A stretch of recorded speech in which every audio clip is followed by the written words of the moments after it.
बलात्कार, हत्या, लूट और डकैती रोजमर्रा की बात हो गई थी। युवाओं के साथ हाथ में किताब नहीं बल्कि बंदूकें थमा दी गई थी। सड़कों पर गड्ढे नहीं गड्ढे में सड़क दिखती थी। शिक्षा व्यवस्था चरमराई हुई थी। स्वास्थ्य सेवाएं ठप थी। उस दौर में बिहार देश का सबसे पिछड़ा राज्य कहा जाता था। सबसे पिछड़ा राज्य कहा जाता था। उद्योग धंधे बंद हो गए थे। रोजगार के अवसर समाप्त हो गए थे। बिहार के युवाओं को रोजी रोटी के लिए दूसरे प्रदेश में पलायन करना पड़ता था। माता बहनों को घर से बाहर निकलने में भयभीत रहती थी। जो बिहार के एक समय ज्ञान और दर्शन का केंद्र था, उसे आरजेडी और कांग्रेस ने भ्रष्टाचार में तार तार कर दिया था। बिहार के गौरव को मिट्टी में मिला दिया था। मुझे ध्यान है जब लालू प्रसाद यादव दूर दराज के गांव में दौरा करते थे और लोग जब सड़क, पानी और बिजली के लिए मांग करते थे परंतु पूर्ति नहीं होती थी, लालू जी क्या कहते थे? बोलते थे यदि सड़क बन जाएगी तो यहाँ पुलिस और प्रशासन आपको तंग करेगा। किस तरह की सोच उन लोगों की थी, किस तरह से वो करते थे। मेरे भाई और बहनों, मैं आपसे इतना कहना चाहता हूँ, एनडीए और नीतीश कुमार जी के नेतृत्व में आज आप देख रहे हैं कितना परिवर्तन बिहार के अंदर आया है।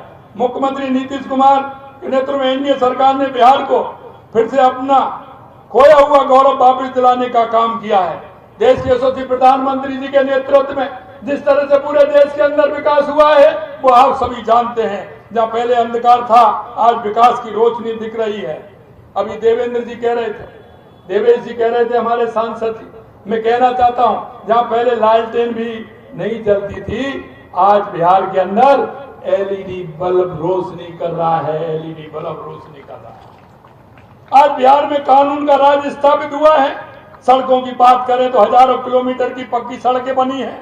जहां पहले लड़कियों को घर से निकलने नहीं दिया जाता था, आज बेटियां उच्च शिक्षा प्राप्त कर रही हैं और वो भी मुफ्त में शिक्षा प्राप्त कर रही हैं। यह परिवर्तन हुआ है। जीविका योजना के माध्यम से लाखों महिलाओं को आत्मनिर्भर बनाया गया है। दरभंगा एयरपोर्ट के विकास ने मिथिला, कोसी और सीमांचल के लोगों को नए द्वार खोले हैं।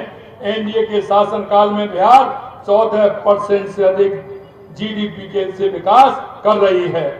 अब बिहार में उद्योग आ रहे हैं। सबसे महत्वपूर्ण काम पुनौरा धाम का पुनरुत्थान किया जा रहा है, जिसके तहत मां जानकी के मंदिर का निर्माण राम मंदिर की तर्ज पर किया जा रहा है और यह वो स्थान बनेगा। मैं हमेशा कहता हूं अयोध्या दुनिया का सबसे बड़ा सांस्कृतिक केंद्र है।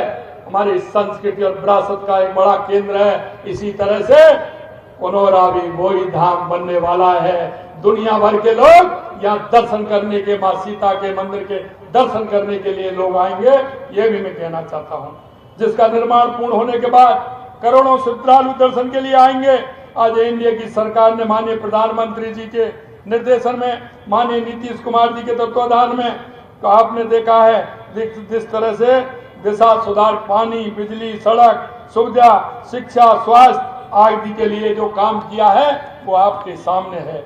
माननीय प्रधानमंत्री नरेंद्र मोदी जी की दूरदर्शी नेतृत्व, विकास, भाइयों बहनों, प्रधानमंत्री नरेंद्र मोदी जी के नेतृत्व में आज बिहार दोगुना रफ्तार से आगे बढ़ रहा है। अब तक 74 लाख से अधिक किसानों को किसान सम्मान निधि राशि मिल चुकी है। मिथिला की खेती को प्रोत्साहन करने के लिए मखाना बोर्ड बनाने का काम देश के यशस्वी प्रधानमंत्री नरेंद्र मोदी जी ने किया। आज प्रदेश में सड़कों का जाल बिछाया जा रहा है। बिहार में 7000 किलोमीटर हाईवे जाल बिछाया जा चुका है। महिलाओं को नौकरियों में 35% आरक्षण देने का काम एनडीए की डबल इंजन की सरकार ने किया है। आज बिहार में 125 यूनिट बिजली सभी घरों को मुफ्त मिल रही है। वृद्धजनों को, विधवाओं, महिलाओं को पेंशन पहले कितना 400 रुपए, उसमें भी कटमनी होती थी। आज पूरा 1100 रुपए आपके सीधे खाते में जाता है कि नहीं जाता? जाता है कि नहीं जाता? सीधा 1100 रुपए सीधा खाते में जाता है। क्या एक भी रुपया करता है क्या? एक भी रुपया करता है क्या? ये देश के यशस्वी प्रधानमंत्री नरेंद्र मोदी जी जो कहते हैं ना खाऊंगा ना खाने दूंगा। मित्रों, मैं आपसे यही कहना चाहता हूँ, आयुष्मान भारत योजना से गरीब का मुफ्त इलाज भी मिल रहा है। अब तक प्रधानमंत्री जी ने बिहार को कितना पैसा दिया है? 14,85,000 करोड़ रुपए दिए हैं। और जब यूपीए की सरकार थी तो 10 साल में 2 लाख करोड़ रुपए आए थे। 10 साल में कितना बड़ा अंतर आप देखोगे, और वो विकास की रफ्तार आज आप देख रहे हैं। मोदी जी की दृष्टि स्पष्ट है और वो कहते हैं सबका साथ, सबका विकास, सबका विश्वास, और इसी विजन के तहत बिहार का तीव्र गति से विकास हो रहा है। विकास का आपने देखा है कि देश के यशस्वी प्रधानमंत्री नरेंद्र मोदी उस गरीब की पीड़ा जानते हैं, क्योंकि जिसको जानते हैं, क्योंकि जो ना जाने जिसकी नहीं फटी विवाही, वो क्या जाने पीर पर आई।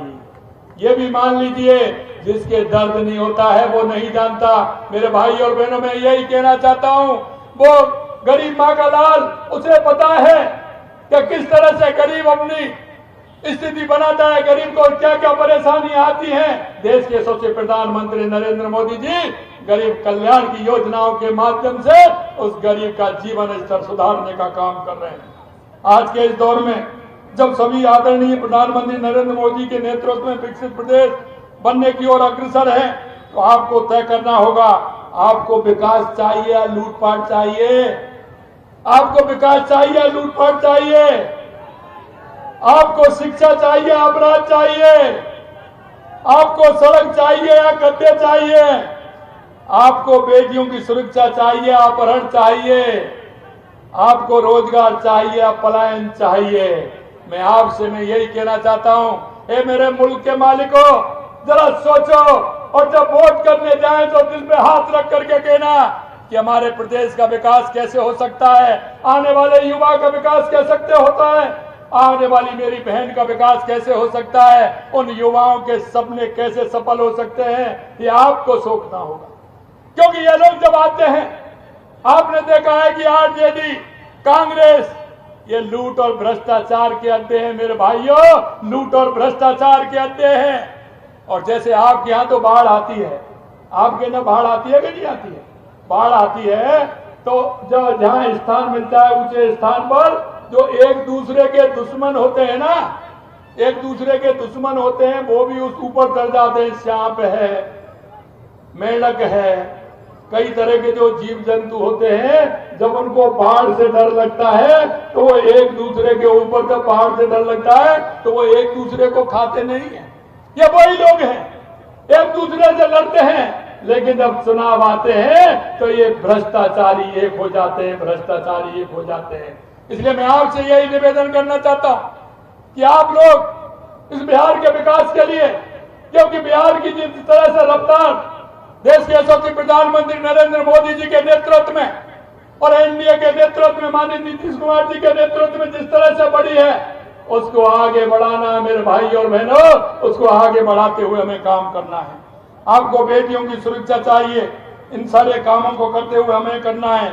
मैं अंत में आपसे इतना कहना चाहता हूं, अवैध घुसपैठियों में आकर आपके संसाधनों का उपयोग कर रहे हैं, वे आपसे रोजगार छीन रहे हैं, आपकी सुविधा का लाभ उठा रहे हैं। अवैध घुसपैठी आ रहे हैं कि नहीं आ रहे हैं? उनको रोकना चाहिए कि नहीं रोकना चाहिए? पर ये तुष्टिकरण की राजनीति करने वाले इसे रोजगार नहीं होने देना चाहते हैं, उजागर नहीं होना चाहते हैं इसको। ये एनडीए सरकार की प्रतिबद्धता, हम सब घुसपैठियों को बर्दाश्त नहीं करेंगे, हम बिहार के संसाधनों की रक्षा करेंगे। मित्रों, में चाहे आरजेडी हो या कांग्रेस, इन्होंने कुछ किया तो सिर्फ भ्रष्टाचार और परिवारवाद की राजनीति, ये हमेशा परिवारवाद की राजनीति करते हैं या भ्रष्टाचार की राजनीति करते हैं आरजेडी और कांग्रेस वाले। परिवार के अलावा इनको कोई नहीं दिखता है। संता के अहंकार में इन्होंने जनता की सेवा करने के स्थान पर सिर्फ अपनी तिजोरी भरने का काम किया है। ये चारा चोर, जानवरों के चारों को ये खा गए। यही नहीं मैं आपसे कहना चाहता हूं, आपने देखा होगा रेलवे की भर्ती में, आपने देखा अपने रिश्तेदारों के नाम जमीन करा दी। अरे अब क्यों भाग रहे हो भाई? रिश्तेदारों के नाम जमीन करा दी रिश्वत में लेकर।